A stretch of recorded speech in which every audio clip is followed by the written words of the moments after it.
Gusti ingkang Maha Suci.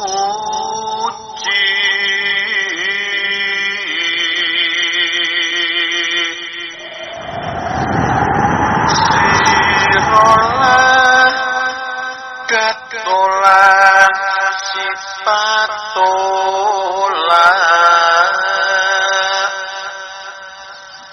kula sejatine satriya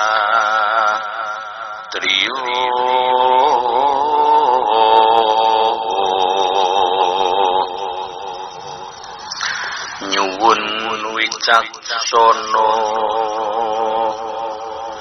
nyuwun panguwasa.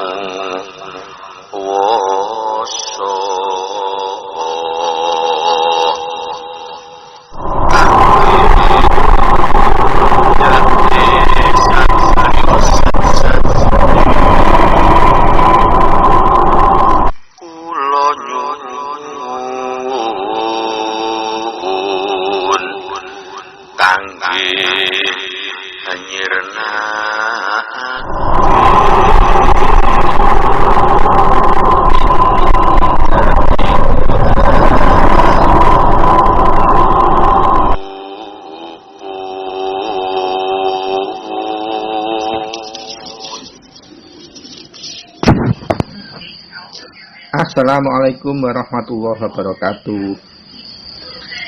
Sugeng enjang para sutresna, sugeng kepanggihan malih kalian siaran Teguh Rahayu Slamet, channel ingkang tresna tansah setya berbagi kawruh pangerten serta pengalaman laku, nindakaken sedaya ajaran-ajaran luhur, nindakaken sedaya ajaran ilmu hakikat, ilmu hikmah, saha tansah berbagi kawruh pangerten serta pengalaman lampah, nindakaken wahyu eka bono, laku kasampurnan urip, inggih menika laku wahyu panca gaib, laku kumpul ninggal suci kunci, serta ingkang khususipun inggih menika kawruh pangerten lan pengalaman laku nindakaken panca laku ngawurit ihsan, lan ingkang langkung utama inggih menika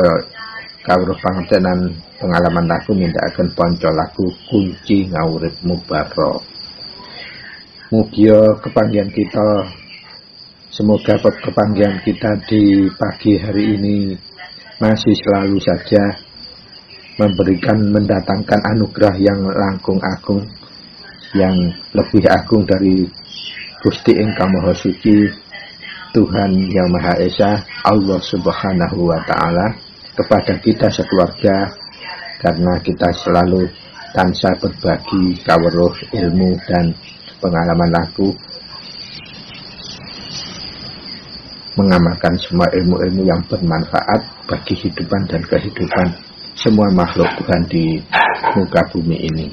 Dan semoga apa yang kita lakukan tercatat atau dijadikan oleh Gusti ingkang Maha Suci sebagai amalan yang bermanfaat, amal soleh, dan amal berbagi sedekah ilmu yang manfaat. Para sutresna ingkang minulya, kepanggihan kita di pagi hari ini sudah mancik pada episode 009 di tahun 2022 ini. Semoga kita bisa melanjutkan pembahasan pendalaman dari episode 008 yang kemarin, yaitu yang kemarin kita sudah bahas sampurnaning urip inggih menika laku waspada ing samubarang tumindak. Dan untuk episode kali ini mohon perkenan dan izin kukuh menyampaikan pendalamannya di episode 009 ini inggih menika memperinci laku waspada ing samubarang tumindak, yaitu laku waspada yang berarti laku toto titi titis lan surti ngati-ngati. Apakah laku toto titis lan surti ngati-ngati itu, sehingga bisa dikategorikan sebagai laku untuk waspadaning urip ing samu barang tumindak. Para sutresna kang minulya, seperti biasanya Kuko selalu mengajak dalam memulai pembahasan bagi yang beragama Islam untuk meresapkan Fadilatul Fatihah bersama-sama, dan kemudian dilanjutkan dengan meresapkan kunci bagi penghayat laku kumpul nunggal suci yang berkeyakinan lain. Mari kita mulai saja, supaya niat kita bertata, hati kita terlapangkan, serta rasa jati kita terhaluskan. A'udzubillahi minasyaitonirrajim. Bismillahirrahmanirrahim. Alhamdulillahi rabbil alamin, arrahmanirrahim, maliki yaumiddin.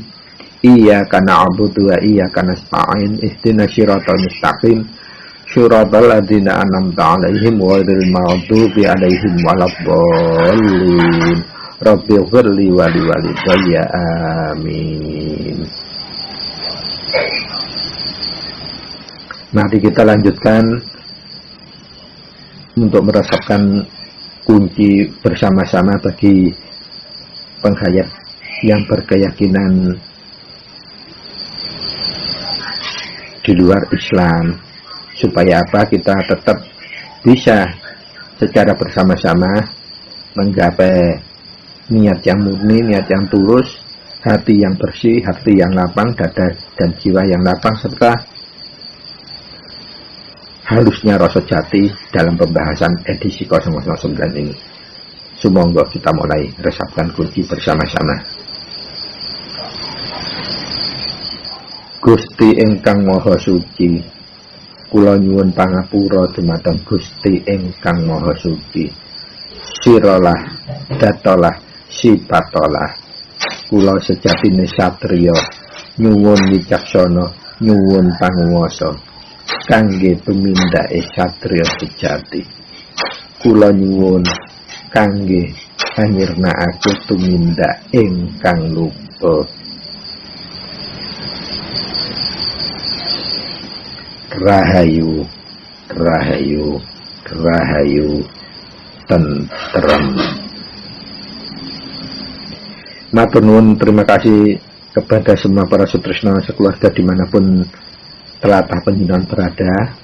Semoga dengan meresapkan Fatihah khusus bagi penghayat laku kunci yang berkeyakinan beragama Islam, dan meresapkan bersama-sama kunci khusus bagi penghayat laku kunci yang di luar keyakinan Islam, semoga manfaat fadilah kuncoro suci dari Fadilatul Fatihah maupun kuncoro suci dari fadilah kunci tadi bisa meresap kepada hati sanubari kita, dan bisa menonton niat kita dalam membahas sesuatu apapun permasalahan selalu dengan niat yang tulus dan suci, dan serta dilapangkan dada, hati dan jiwa kita, dihaluskan rasa jati kita, sehingga membahas semua permasalahan kehanan kehidupan di dunia dan sampai kehidupan lanjut nanti, kita selalu tertumoto untuk beretikat anyirnakake tumindak ingkang luput dan menggayuh wicaksana, artinya menggayuh kemampuan yang hakiki untuk menjangkau kebenaran yang hakiki, serta menjangkau penguasaan yang arti dalam bahasa rasanya adalah kemampuan kita untuk menjadi pelaksana kasih sayang, kemampuan kita untuk menjadi pelaku welas lan asih kepada apapun siapapun serta bagaimanapun dimanapun kapanpun. Para sutresna ingkang minulya, mari kita mulai saja dengan lebih dahulu menata niat kita, membeningkan hati kita, melapangkan dada kita, serta menghaluskan rasa jati kita, supaya pembahasan kita awal hingga akhir diberikan kelancaran oleh Tuhan Yang Maha Esa, oleh Allah Subhanahu wa Ta'ala, oleh Gusti ingkang Maha Suci, sehingga hasil dari bahasan kita nanti tetap menghasilkan, meneteskan manfaat mengguna lan mahanani jika kita terapkan dalam kehidupan nyata sehari-hari. Para sutresna ingkang minulya, tema menyambung episode 009 yang kemarin, yaitu ini episode 009, kasampurnaning urip itu bisa kita gayo kalau kita bisa laku waspada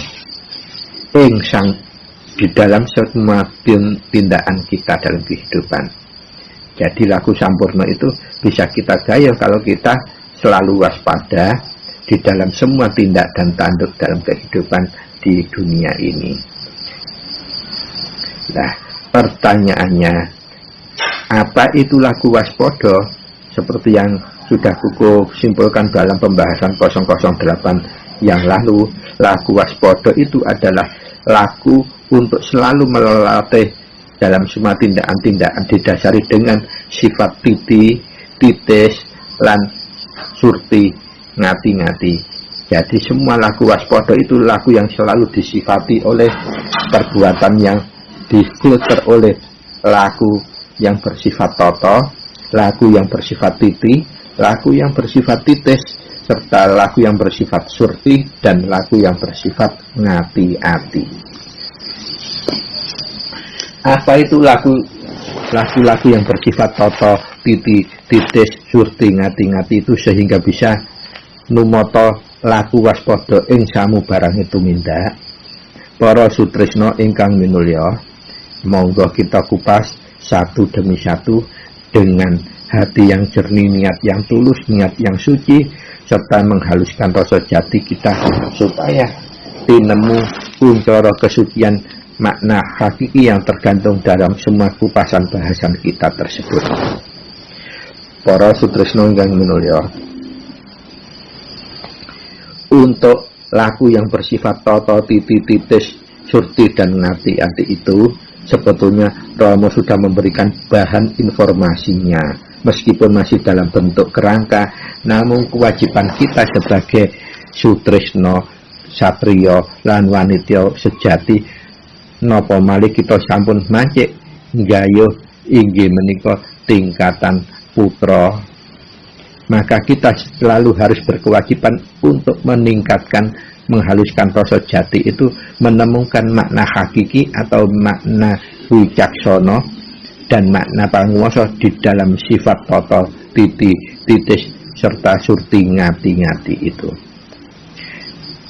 Perlu Koko sampaikan informasi dasar yang diberikan oleh Romo tentang laku yang bersifat toto, titi, titis, surti, lan ngati-ngati itu adalah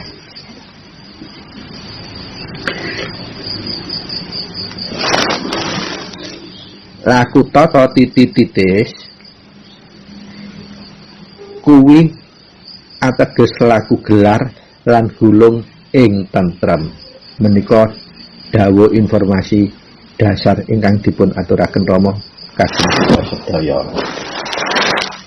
Dasar menika kagem supaya kita saged tetap mencari dan menemukan kesejatian, kewicaksanan, dan kepanguasan sifat titi, toto, titis menika. Kagem gelar maupun geleng, gulung laku kita menuju tentrem.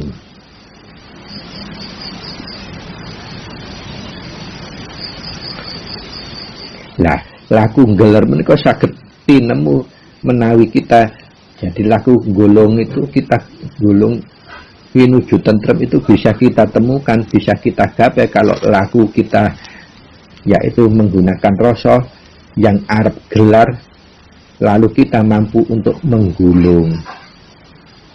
Itulah yang disebut laku ing tentrem. Gulung gelar rasa digulung ing tentrem. Karena laku rasa arep gelar lan gulung itu merupakan obahe sir, dat, lan sifat krasa rumangsa njur bisa ngrasakake. Koko wangsuli ulangi malih, laku rasa arep gelar lan gulung iku ateges obahe sir lan dat serta sifat nalika bisa meroses krasa rumangsa njur ngrasakake. Jadi lakune rasa arep anggembleng banjur lenggah. Lenggah punapa? Lenggah yen krasa kuwi ateges arep laku, njur yen tata titis ngemati rasa lenggahe piye, ya kuwi ateges bisa pinuju ngrasakake. Lalu pertanyaannya, bagaimana wujud implementasi untuk prakteknya? Nah, itu pertanyaan yang harus jadi PR yang kita kupas. Menggunakan apa ya dasar piranti 5 wahyu ponco gaib yang sudah diberikan kepada kita semua selaku kadang, selaku putra Rama, yaitu mulai kunci, asma, paweling, mijil, sarta singkir. Dan semua tindakan perilaku dalam kehidupan sehari-hari harus disifati kelawan tata titis, surti ngati-ngati, dan pangubahing raga. Itu sebetulnya esensinya.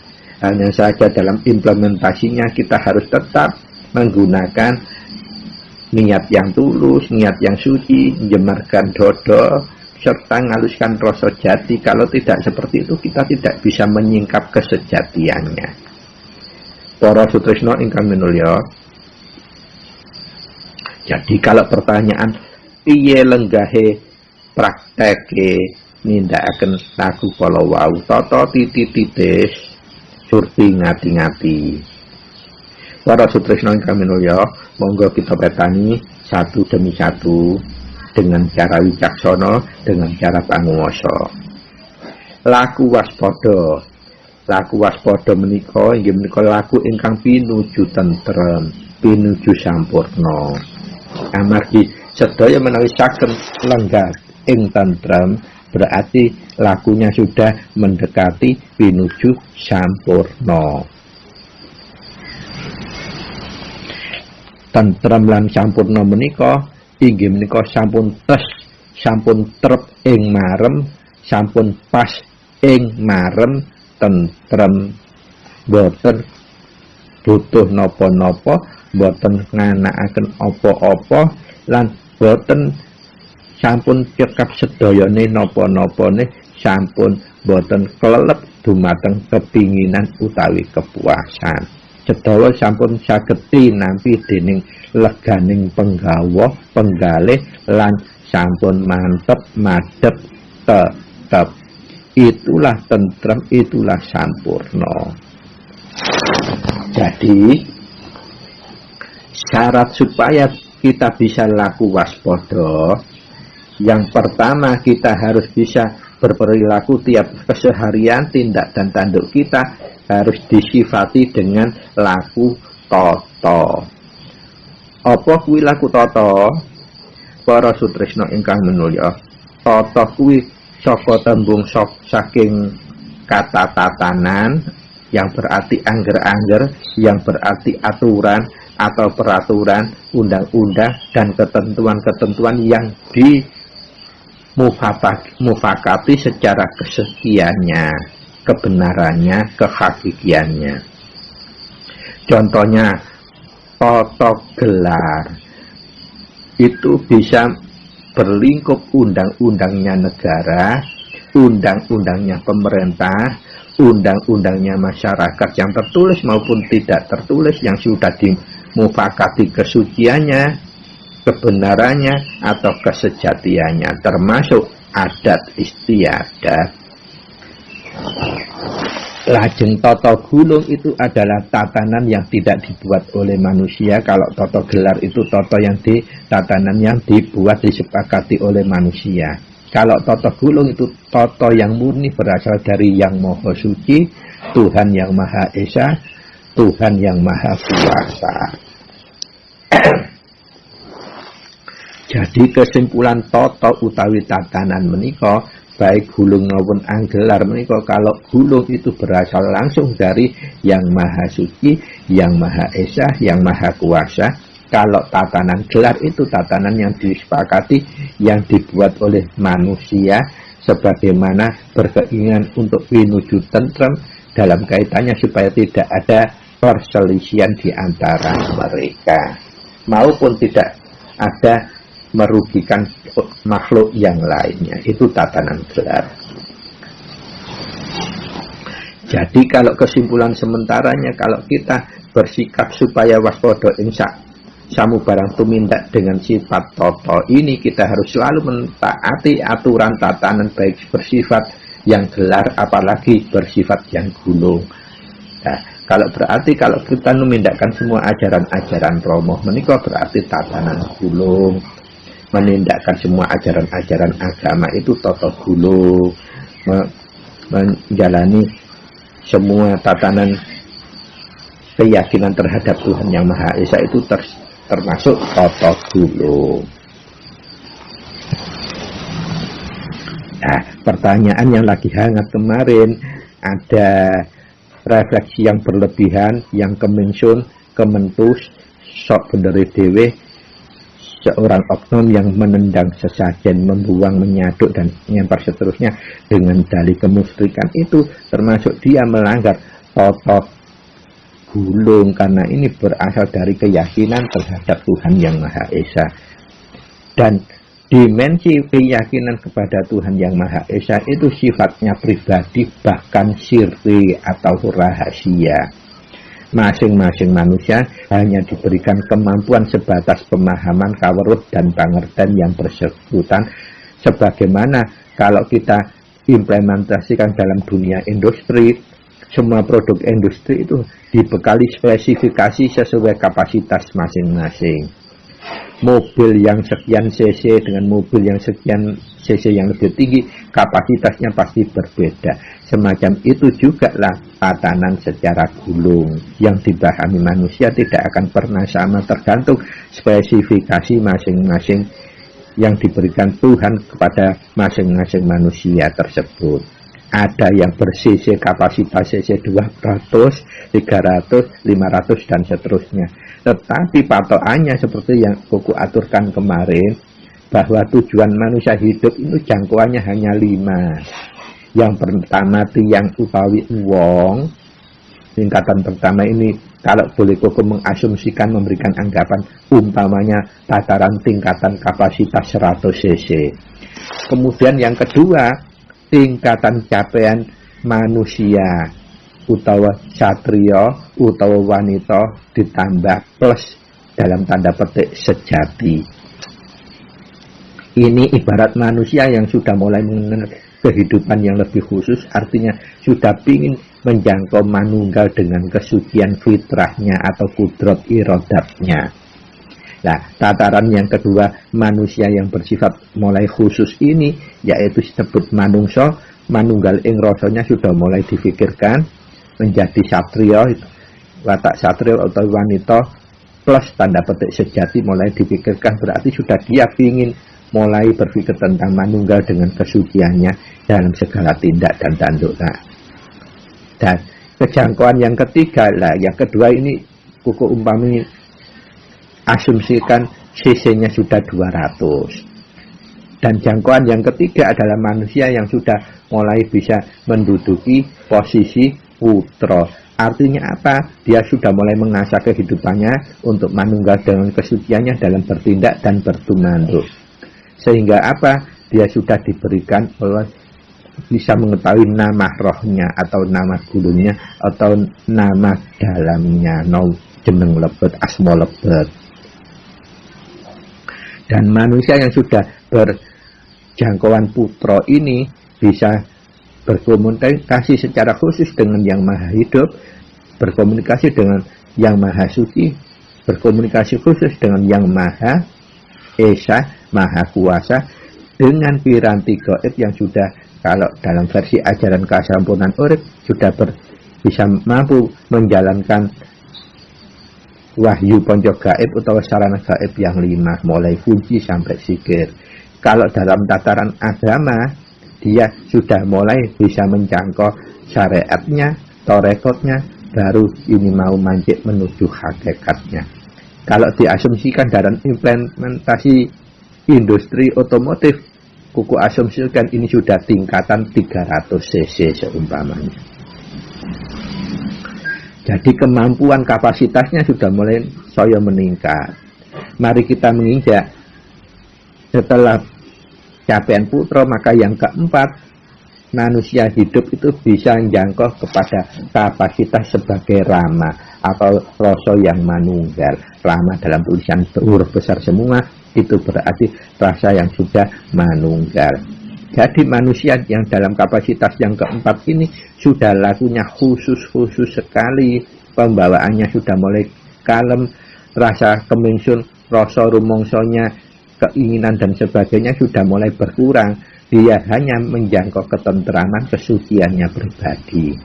Sehingga kalau manusia dalam kapasitas ini, kalau di dalam bahasa laku manunggal suci, ini sudah menjangkau seorang putra yang sudah benar-benar lengah ing dalam ramah utawi rasa manunggal. Kalau dalam bahasa agama, dia sudah mulai bisa menjangkau hakikat hidup, tingkat hakikoh. Dan manusia sudah jangkauan ini sudah tidak terlalu butuh nganakake opo-opo, rekodaya opo-opo, anane namung tentrem, kesucian, dan benar-benar tidak mau cawe-cawe urusan liyan. Semua pemahamannya selalu suci, semua prasangkanya selalu suci, dan semua yang dirasakan adalah suci. Sehingga dia tidak butuh apa-apa, tidak ingin apa-apa, tidak ingin nganakaken apa-apa. Ya, itulah sudah manusia yang manjik sampurno. Dan tingkatan yang terakhir adalah manusia dalam kapasitasnya. Nah, tingkat yang keempat ini, kuku kalau implementasikan dalam industri, ibaratnya sudah sisinya 400. Dan yang kelima, jangkauan yang paling tinggi adalah capaian manusia yang sudah bisa menjangkau tingkat ngasifat Gusti, yaitu ngasifat selalu bagus di hati. Nah, capaian ini kalau dalam tataran bahasa agama khusus Hindu atau Buddha ini disebut tahta brahmana. Tetapi kalau kasampurnan disebut sebagai tatanan capaian Gusti utawi tataran capaian bagus ing ati. Nah, ciri manusia yang jangkauan yang kelima ini sudah sangat luar biasa. Dia bahkan tidak hanya nggak butuh apa-apa, nggak pingin nganakake apa-apa, semuanya kabeh ku sudah cukup kawan opo lan nopone. Dia tampilannya selalu kalem, tenang, selalu bisa tentram bagi diri sendiri maupun menantramkan orang lain maupun makhluk hidup yang lain. Dia tidak akan bisa membawa kerugian bagi siapapun, bahkan akan selalu memberikan manfaat, nilai tambah, ketentraman bagi semua makhluk yang ada di muka bumi. Dan manusia capaian tingkat keempat, tingkat ramah dan tingkat Gusti ini, semua sabdonya bisa langsung jadi. Berarti sabdo jadi, bahasa ilmu kasampurnannya, bahasa agama Islamnya sudah masuk dalam sabdo kun fayakun. Apa-apa yang diucapkan bisa langsung jadi diwujud karena kersa, karena ridhonya Tuhan yang Maha Esa. Dan manusia pada top tingkatan inilah yang sudah nggak bisa dibahas dengan model logika apapun, karena nggak jangkau. Yang dia jangkau langsung tanpa pembatas. Sifat Gustinya sudah tanpa prasyarat, otomatis connect selalu. Sehingga dalam kapasitas ini kalau diimplementasikan ibarat asumsi dunia industri, dia sudah kapasitas cc-nya itu di atas 500, bukan 500 lagi, 500 ke atas, 500 sampai tak terhingga. Sehingga kemampuannya sudah tidak berbatas wahami manusiawi, tetapi wahaminya bagus ing atinya Gusti utawi Gusti ingkang Maha Suci utawi Pangeran utawi Tuhan yang Maha Esa. Semua sifat-sifatnya Gusti sudah dipahami, dihayati, dan dia bisa mampu melaksanakan. Untuk kepahamannya dia bersinambungan, berhubungan, berkomunikasi, berperi kehidupan terhadap sesama makhluk hidup yang ada. Nah, itulah para saudara, kalau kita sudah mulai bisa menjangkau berperilaku bersifat toto, jadi semua tatanan, aturan itu kita tidak akan ingin melanggar, apalagi mengingkari, menginjak-injak, kita tidak akan. Kemudian yang kedua yang bisa menggayuh kewaspadaan segala tumindak adalah sifat titi. Apa itu sifat titi? Kalau sifat toto tadi berkaitan dengan toto gulung atau tatanan yang berasal dari Gusti yang ingkang Maha Suci, dan toto gelar atau tatanan yang dibuat oleh manusia untuk kesepakatan kemurnian kualitas hidup, berhidup antar manusia, berhidup antar sesama makhluk hidup. Termasuk kearifan-kearifan lokal, itu semua adat istiadat itu merupakan toto yang gelar, tapi yang sudah berbau rohani. Yang kedua adalah sifat titi, utawi telitining ing wigati. Itu arti titi itu saking tembung telitining ing wigati. Telitining ku teliti, paling teliti, ing wigati, ing wati ku awas, resik. Jadi kalau titi berarti telitining ing wigati, wis awas to resik. Jadi tindak jadwal terbang kita itu tidak rusak-rusuk, sudah disaring dengan telitining ing wigati. Sudah teliti, awas, dan sangat hati-hati. Itu namanya titi. Kalau toto tadi berkaitan dengan sebabnya apa? Harus menaati toto gulung maupun totonan gelar. Kalau titi sudah, bah itu tatanan atau bah itu tidak, tapi kita tetap patokannya hanya teliti ing wigati, teliti ing telitine teliti, yaitu teliti yang paling awas. Sehingga kejelihan, kehati-hatian dalam segala tumindak diwigateni atau diawasi, dijogo bener-bener ing ati-atine tumindak. Apa contoh praktek aplikasinya laku titi ini? Para sutresna ingkang minulya, untuk praktek laku titi ini adalah aplikasinya setiap kita akan mengambil keputusan selalu diawali dengan laku titi atau hati-hati yang sangat teliti dan awas ini, ditimbang sampai menemukan keyakinan. Jadi kalau titi ini di samping kita menaati aturan gelap dan gulung, tapi kita harus juga menemukan sampai keyakinan kita, baru kita mengambil keputusan harus berlaku bagaimana. Dan yang ketiga adalah tindak laku yang bisa menuju ke waspada ing segala tumindak adalah sifat titis. Titis menika saking tembung teliti ing setiti. Dados wis teliti dibungkus meneh setiti. Teliti wis wigati, setiti ku paling wigati. Jadi wigati sing paling wigati itu adalah titis.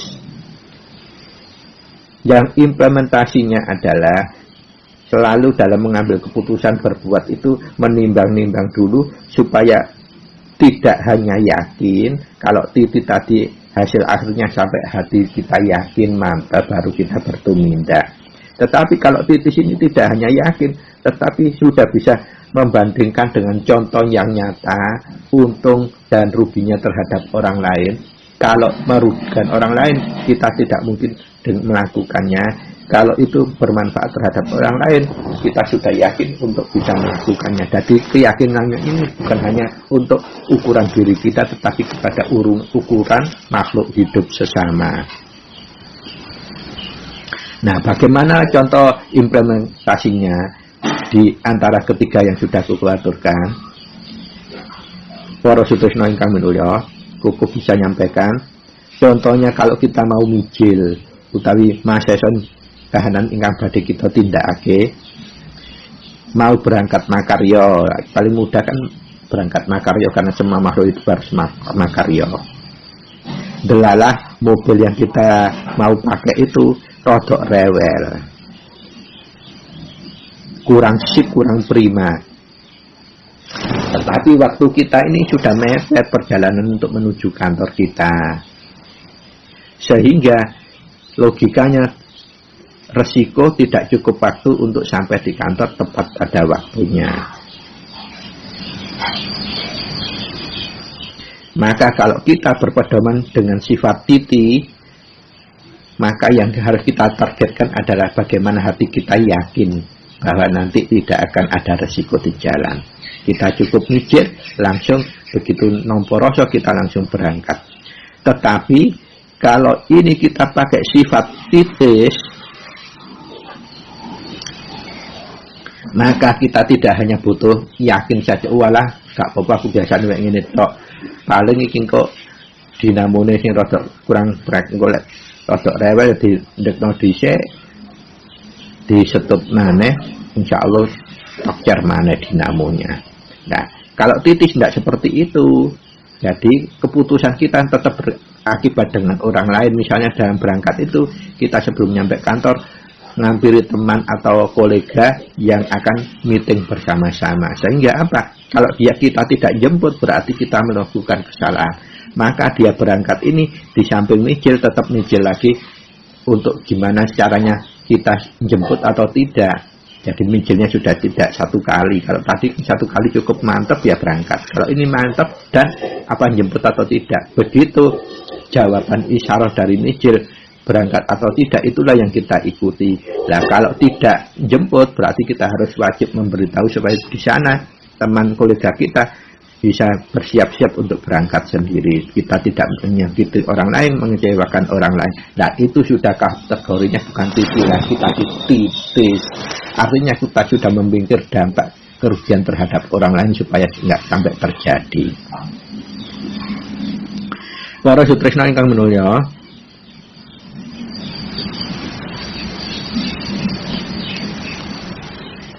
untuk berikutnya, lalu bagaimana laku yang bisa membawa kewaspadaan dalam semua tumindak yang disifati dengan laku surti dan ngati-ati.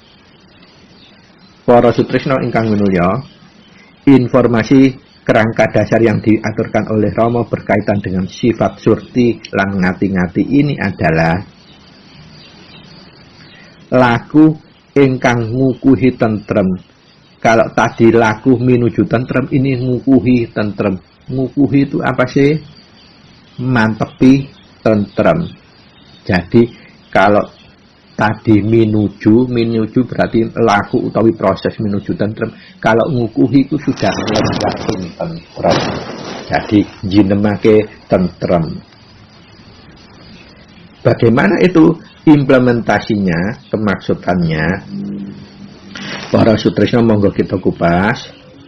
Laku pinuju tentrem dengan laku ngukuhi tentrem niku wonten bedane meskipun tipis. Jadi harus rasa kita yang lebih ditajamkan.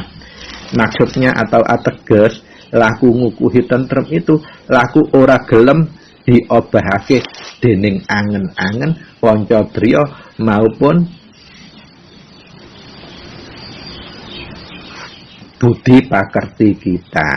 Jadi patokannya kita tidak boleh kentet terhadap angen-angen pancadriya dan budi pakerti. Tetapi laku yang benar-benar asesaring ing saklebete rasa njaba digawa ing rasa njero. Itu patokannya laku surti lan ngati-ngati utawi laku ngukuhi tentrem. Kalau yang titoto titis tadi laku pinuju tentrem. Jadi prosesnya berbeda di sini. Para sutresna ingkang minulya,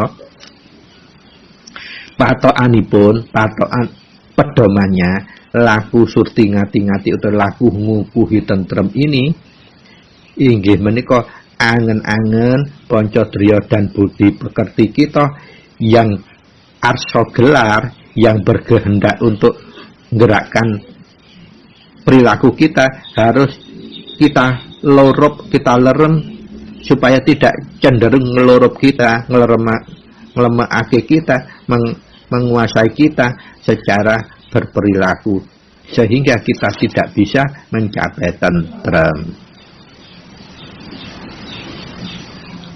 Jor, bagaimana kalau info yang seperenggal didasarkan oleh Romo itu dalam kita menindaklanjuti dalam tindakan nyata, tindakan yang sudah trep kelawan sifat surti lan trep kelawan sifat ngati-ati. Para sutresna ingkang minulya, monggo laku surti ingkang kita bahas rumiyin. Surti menika asal saka tembung suraosing ati. Nah, bahasa rasa utawi bahasa urip suraosing ati menika menawi panjenengan namung berfanatik merengkel apa yang diaturkan Romo secara garis besar, maka kita tidak akan mengupas kesejatian, yaitu mengupas wicaksana, kemampuan menjangkau kebenaran yang hakiki, dan kita juga tidak bisa akan mengupas kapanguwasa utawi kemampuan untuk menjadi pelaksana kasih dan sayang, pelaksana kasih welas lan asih terhadap apapun, siapapun, dimanapun, kapanpun, kepada semua makhluk hidup.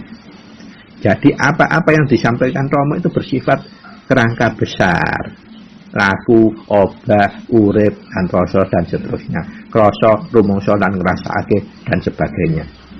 Implementasinya kita harus mengupas sendiri. Kenapa begitu? Kita sudah diberikan piranti gaib yang 5, dan kita juga sudah diberikan arahan pangumbahing raga.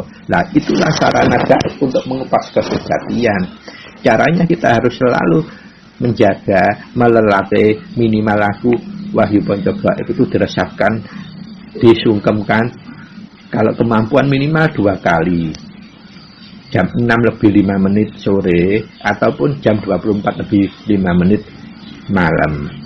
Tetapi kalau kita ingin meningkatkan CC, kapasitas CC kita, rohani CC kita, supaya powernya lebih kuat, ya ditambahkan ora ono apa-apa kunci, ono apa-apa kunci, tangi turu utawi arep turu langsung kunci.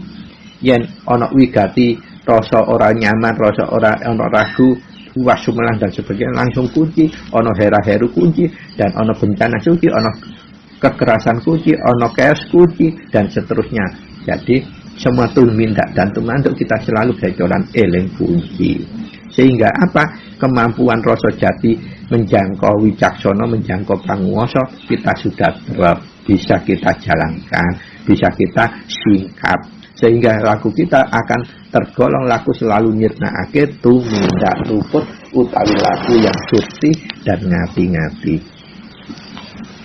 Dados yang dimaksud laku surti saking tembung bahasa rasa, bahasa sejati itu dari tembung suraosing ati. Suraosing itu su itu baik, kebagusan, bening, suci. Raos itu rasa, ing iku sak lebet, ati jerone ati. Dados surti menika suara-suara hati, kesejatian, kesucian yang kita selalu turut berasal semua dari dalam hati sanubari. Dalam bahasa kasampurnan disebut rasa, dalam bahasa hakikat agama disebut kolbun basiro, kolbun latif. Sehingga laku kita bisa juga disebut laku yang selalu berpatokan terhadap rasoning ati. Jadi kita bertindak dasarnya bukan dari luar, dari kretek, dari rumangsa dan karumangsan, itu kita hindari, tapi kehancuran kita dari suara hati paling dalam.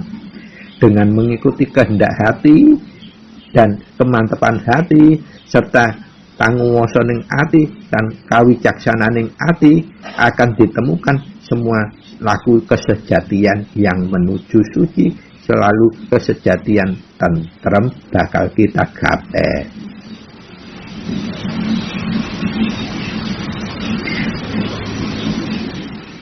Dan laku surti ini selalu akan menuju 2 pilihan bobot yang sama kualitasnya. Apa contohnya praktek surti dan ngati-ngati? Bedanya di situ.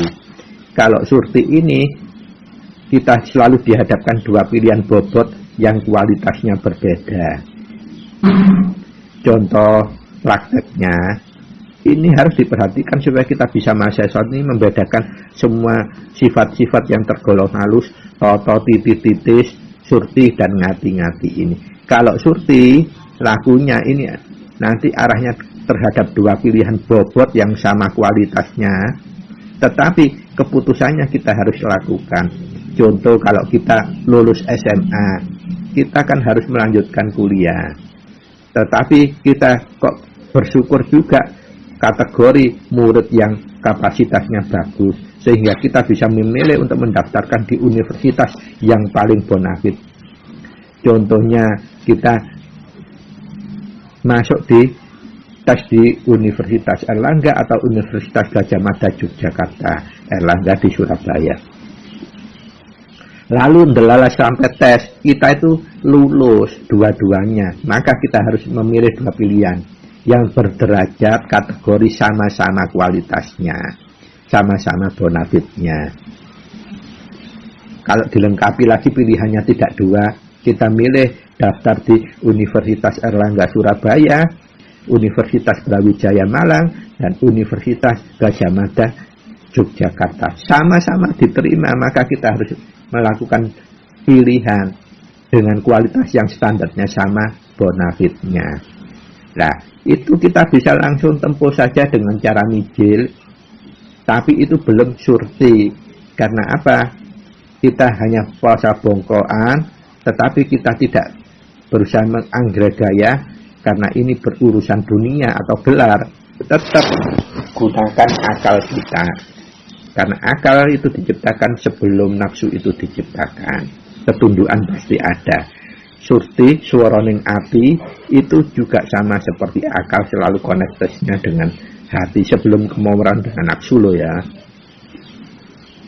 Jadi yang harus kita lakukan setelah kita mijil, baru ada isyarat pilihan salah satu dan tiga utama, entah itu kita milih Brawijaya, entah kita milih UNER, entah milih UGM, pasti itu sudah betul. Artinya apa? Dampaknya tidak ada karena kualitasnya sama. Itu namanya surti. Nah, bedanya kalau ngati-ati, disipati dengan ngati-ati, ateges saking tembung ngati itu intine ati, ati ya ati, dadi ati sing double, pertimbangannya dengan filter hati yang double. Ini sanepan, bahasa sanepan, ngati-ati. Wis ngati ku ati, ngati ku intine ati ya ati, dadi intine ati nggih ati. Nah, berarti artinya double. Ini bahasa rasa, bahasa urip, bahasa kesejatian. Harus bisa kita kupas dengan kebiasaan ngemalno kunci minimal 1 hari 2 kali. Bahkan kalau bisa ditingkatkan, ono apa-apa kunci, ono apa-apa kunci, ono hera-hera kunci, ono hera-hera kunci, arturu tahi turu kunci, dan seterusnya, dilengkapi dengan selalu menjalankan apa-apa difilter dengan pangumbahing rasa, pangumbahing robo, atau kalau dalam bahasa hakikat keislaman dilakukan dengan cara ponco laku, kunci ngawurit ihsan, atau pilar 5 untuk menuju ihsan, kebaikan, kebagusan, kebersihan, kesucian. Dan kalau implementasi di sifat ngati-ati ini, karena yang dihadapi ini kualitasnya berbeda, artinya kalau kita salah memilih pasti ada merugikan entah diri kita sendiri atau pihak yang lain. Ini sifat dampak dari ngati-ati. Contohnya, sebentar lagi, masih saat ini juga sudah mulai menghangat arus politik tentang pilpres, tentang pileg, dan seterusnya. Pasti semua orang, semua kelompok masyarakat, termasuk kita selaku Padang Putra Romo, akan juga dihadapkan terhadap pengaruh-pengaruh ditawari. Ayo ngeblok partai iko, ayo ngeblok partai iko, ayo ngeblok calon iko, ayo ngeblok calon itu. Lah, ini dampaknya kan tidak sederhana. Maka tidak butuh surti saja, kita harus juga plus ngati-ngati. Kita tidak butuh totoh saja, titis saja, tetapi juga harus surti dan ngati-ngati. Cara mempertimbangkannya ya itu tadi. Semua fase tahapan yang membutuhkan keputusan selalu harus dimijilkan. Difilter lagi ing dalam ati, ing saklebete ati. Ati double. Doublenya tidak 2, kalau bisa double tidak terhingga hati kita. Seperti itulah sanetannya. Sehingga kalau seumpama kita milih calon itu ternyata rekam jejak secara detail itu jelek, terus kita mijilkan loen yang karakter elek, tapi ini karena kedekatan dengan teman sungkan, akhirnya kita tidak ngati-hati lah, itu salah atau tidak, kita akhirnya luput. Karena apa? Kalau dia terpilih akan membawa kemudaratan, banyak kerugian terhadap banyak pihak. Itu wujud dalam menyifati kewaspadaan insamu barang itu mindak dengan kacamata sifat ngati-hati dan surti di atas. Para sutresna ingkang mulya, mulai cetha nggih gambarannya bagaimana kita menjalankan wahyu pancabaib kasampurnan urip ini dengan cara implementasi kehidupan yang nyatanya. Jadi tetap seperti ungger-ungger dawuhipun guru tarekat mursyid Kukuh Ibnu Kiai Haji Hasan Bisri ingkang dawuhaken selalu dawuhaken ketika lihat ngejang, aja dipercaya lamun durung dinyatakno lan aja dilakoni lamun durung dimangerteni. Itu sampun harus dilakukan semacam itu. Sehingga penjenengan tidak hanya bisa untuk mengatakan ora temu cari, tetapi sesungguhnya pas Anda tidak bisa, tidak tahu, bahkan penjenengan metodenya sendiri juga tidak paham. Semua ajaran-ajaran penjenengan pahami sebagai mantra yang simsalabim, mantra ujuk-ujuk, mantra aji pokoke. Tetapi melenggahkan antara toto titik-titik sutilan ngati-ngatinya tidak tahu, itu sama dengan kita tidak bisa lagi sampurna. Lek mengaku-ngaku, lek koyok-koyok ngunduka mbok pilih atau buku menikah di bukan berkenan, namun harus disampaikan semacam itu supaya apa? Semua orang yang ingin laku khusus tidak kelihatan lagi kemengsunnya. Kita sama, yang dibutuhkan adalah rasa eling dan engletnya. Para sutresna ingkang mulya, laku waskopo menika sampun mulai terkupas nggih sedikit demi sedikit. Ing samu barang tumindak itu harus serta dilapisi dengan laku toto titis, laku surti ngati-ngati, atau laku pinuju sampurna, pinuju tentrem, laku lenggah ing sampurna, ngukuhi sampurna, ngukuhi tentrem, yaitu laku bali suci. Kesimpulan sementara ini pun supados kehidupan kita ini sampurna, baik kehidupan dengan sesama manusia maupun sesama makhluk hidup yang lain bisa saling menyampurnakan, tidak merugikan, bermanfaat, maka tetap harus kita bisa laku bali suci.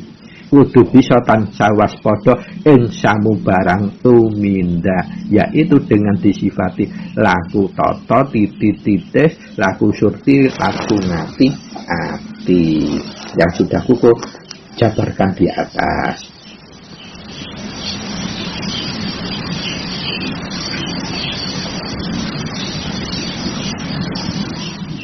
Para sutresna ingkang minulya, dados kalau kita mulai membahas masalah toto utawi tatanan, yang ada itu hanya kategorinya dua. Toto gulung itu artinya toto yang aturannya berasal dari Tuhan, dari Kang Maha Suci, dari Yang Maha Esa dan Maha Kuasa. Kalau toto gelar itu tatanan yang dibuat oleh manusia ataupun makhluk hidup yang lain atau alam. Semua tidak boleh dilanggar. Kalau dilanggar pasti menimbulkan bencana atau kerusakan atau kerapuhan semua tatanan. Nah, itulah toto. Kalau titis harus lebih jero lagi. Kalau titi lebih jero lagi, inggih menika teliti ning ing wigati, yaitu sudah diteliti dan diawasi, dihati-hati. Fokusnya adalah supaya mendapat keyakinan, baru kita tumindakan. Kalau titis ini lebih tinggi lagi, yaitu di samping kita memperoleh keyakinan lewat titis tadi, harus titis. Titis itu artinya teliti ning setiti. Jadi sudah teliti kudu disetiti maneh. Artinya dibolan-baleni, difilter dengan hati yang berlapis. Sehingga tidak hanya yakin, tapi yakin juga tidak merugikan orang lain, tidak merugikan makhluk yang lain, apalagi diri sendiri. Sehingga ketemu madep mantep lan tetepe aturipun Rama mekaten. Dan disipati dengan surti itu ateges surasaning ati, suara hati, dua pilihan yang bobotnya sama. Sehingga semua yang kita lakukan itu sudah terbebas dari semua yang tidak suci. Dan yang terakhir, ngati-ngati inggih menika gecolane aji double disaring ngagem keyakinan hati yang berlapis-lapis tak terhingga, sehingga tidak hanya yakin, tidak hanya teliti, tidak hanya toto titis, tapi semuanya kesejahteraan secara otomatis hijab semua tersingkap, pembatas semua tersingkap, koneksitas langsung kita terhadap Tuhan Yang Maha Esa langsung tercapai, tergali. Dan kesimpulan dari itu semua untuk melatihnya adalah apa yang sudah diberikan oleh Yang Maha Hidup melalui Romo Semono berupa wahyu tonjok gaib itu latih minimal 2 kali, yaitu jam 18 lebih 5 menit atau, dan yang kedua jam 24 lebih 5 menit. Kemudian untuk meningkatkan keabdolan ketajaman rasa kita, ora ono apa-apa kunci 1, yang kedua arep turu tangi turu kunci, yang ketiga ono hera-heru apa wae, chaos, bencana alam, hewan, gaib dan sebagainya kita selalu ingat kunci. Dan semua perilaku kita dasari dengan filter tumindak dengan pangumbahing rogo, dalam bahasa kasampunan urip, dalam bahasa torekot hakikat Islam disebut poncolaku ngawurip ihsan, menuju kebaikan semua.